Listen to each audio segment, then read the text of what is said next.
हमें जिन राज्यों की जानकारी है, जो आश्वासन हमें मिले थे, उसमें हमने स्पेसिफिकली ये बात की थी कि भाजपा और एनडीए शासित राज्यों में किसी भी तरीके की कार्रवाई प्रदर्शनकारियों के खिलाफ नहीं होनी चाहिए, अन्य राज्यों में भी नहीं होनी चाहिए। ये आश्वासन हमें मिला था कि नहीं होगी। उसके बावजूद भाजपा शासित एनडीए शासित राज्यों में इस तरीके की कार्रवाई हो रही है और जिन राज्यों से हमें पक्की खबर मिली है उन राज्यों का नाम मैंने आपके सामने रखा, जिसमें बिहार शामिल है, असम शामिल है, बंगाल शामिल है, मुंबई भी शामिल है। इन राज्यों में जो डिटेंशंस हुए हैं, अरेस्ट हुए हैं, उनके बारे में हमें जानकारी है और पक्की जानकारी है। हम उनके साथ लीगल लेवल पे भी उनको मदद प्रोवाइड करने के प्रोसेस में इन्वॉल्व है। इसलिए हमें मालूम है कि यहाँ पे इस तरीके के अरेस्ट्स हैं। ये एक चीज़। दूसरी चीज़, तेज प्रताप जी से हम लोग मिले थे, वो भी बेओर जेल में बंद हैं, उनसे भी हमारा मिलना हुआ। और पटना विश्वविद्यालय के अध्यक्ष शांतनु जी से भी हमारा मिलना हुआ। हम लोग तेज प्रताप जी से भी मिले और उनसे भी मिले। उन लोगों से हमने मुलाकात की, जो भी बेउर जेल में नेता लोग बंदे, उनसे मुलाकात किया। हमने अधिकारियों से बात किया कि जो भी पॉलिटिकल बंदी हैं, ये राजनीतिक तरीके से इन पर टारगेट किया गया सरकार के द्वारा, उनका पूरा ख्याल रखा जाए। प्रशासन से हमने कहा और उन्होंने हमें आश्वस्त किया है कि वो इसका ख्याल रखेंगे। बाकी हमारी लीगल टीम भी लगी हुई है, हम सारा काम कर रहे हैं। बिहार में जिस तरीके का अत्याचार हुआ, जुल्म हुआ, वो आप सब लोगों ने देखा। हम बिल्कुल हिंसा का समर्थन नहीं करते हैं, हम शुरू दिन से कर रहे हैं। और हिंसा का सपोर्ट कोई संदीप सौरभ ने नहीं किया था, जो उनको उठा करके वो लेके चले गए। ये हमारी नैतिक जिम्मेदारी, हम लोग पॉलिटिकल लीडर हैं, जनप्रतिनिधि हैं, हमारी जिम्मेदारी है कि जब बहुत ही जेन्युइन सवाल पर नौजवान सड़क पे हैं तो हम उनके साथ खड़ा हों। क्या उनके साथ खड़ा होना इतना बड़ा गुनाह है कि उनको जेल में डाल दिया जाएगा? क्या खड़ा होना साजिश करना है?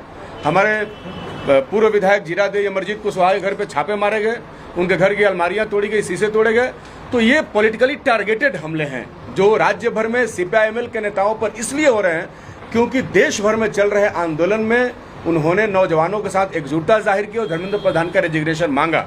अब नहीं, बिल्कुल सर, हम पत्रकारों पर हिंसा को उचित नहीं मानते। हम आ रहे हैं आपकी बात पर। हम पत्रकारों की हिंसा को उचित नहीं मानते। बिल्कुल जो भी ग्राउंड पर रिपोर्ट करते हैं रिपोर्टर, उन पर जो हमले हुए, बिल्कुल उसकी हम निंदा करते हैं और जिन लोगों ने किया उसका हम समर्थन नहीं करते हैं। लेकिन एक बात तो आप भी मान रहे हैं ना, पिछले 12 वर्षों से जो बड़े मीडिया हाउसेज ने इस देश के अंदर नया नैरेटिव पैदा किया है, उसका भी एक असर है। नहीं, हमने कहा कि हम हिंसा का समर्थन नहीं करते।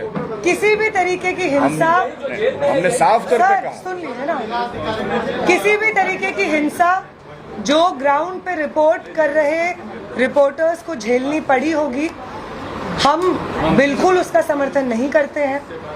हम ये भी जानते हैं, और अगर जो आप कह रहे हैं कि पुलिस कर्मियों के साथ हिंसा की गई है, हम उसका भी समर्थन नहीं करते हैं। लेकिन पुलिस कर्मियों के साथ कुछ प्रोटेस्टर्स की हिंसा या कुछ मीडिया साथियों के साथ कुछ प्रोटेस्टर्स की हिंसा को स्टेट की प्रोटेस्टर्स के साथ की जा रही हिंसा के साथ कंपेयर नहीं किया जा सकता है। स्टेट की तरफ से की गई प्रोटेस्टर्स पे हिंसा एक स्टेट रिप्रेशन का हिस्सा है, वो एक सिस्टमिक रिप्रेशन का हिस्सा है।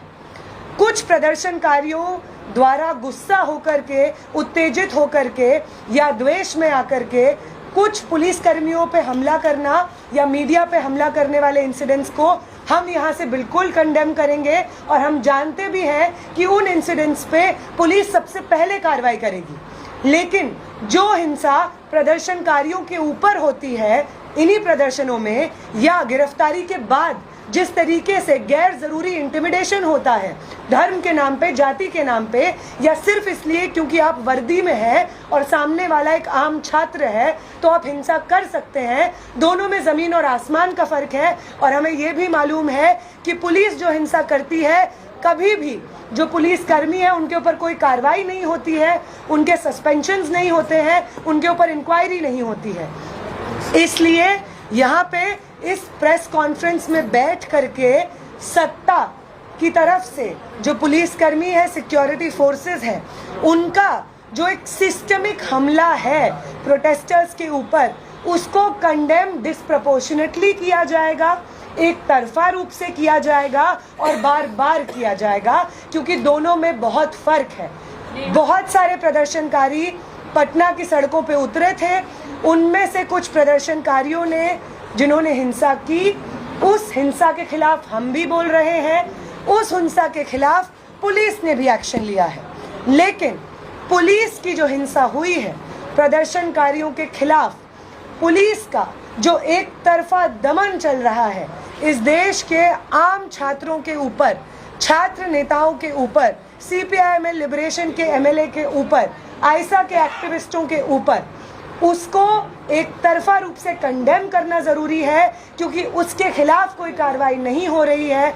सिवान में जिस तरीके का हमला हुआ, चार छात्र घायल हुए, वो ऑर्डर AK-47 चला, वो ऑर्डर किसी ऊपरी अधिकारी से अगर नहीं आया है, तो अगर आया है तो वो ऊपरी अधिकारी को बर्खास्त करना होगा, और अगर नहीं आया है तो भी नेग्लिजेंस की आपके देखरेख में इस तरीके का हमला छात्रों के ऊपर कैसे संभव है, कैसे AK-47 चल सकती है, तो भी उन्हें बर्खास्त करना होगा। तो दोनों में फर्क है, दोनों सेम नहीं है। स्टेट का आम जनता के ऊपर हमला अलग है, और आम जनता का आक्रोश में आकर के कुछ वन ऑफ इंसिडेंट्स, मीडिया के ऊपर हमला और पुलिस कर्मियों के ऊपर हमला, ये अलग चीज है। एक चीज में बार बार कार्रवाई होती है और पुलिस बिल्कुल संज्ञान लेती है, और दूसरे में किसी पुलिस कर्मी के ऊपर कोई कार्रवाई नहीं होती है।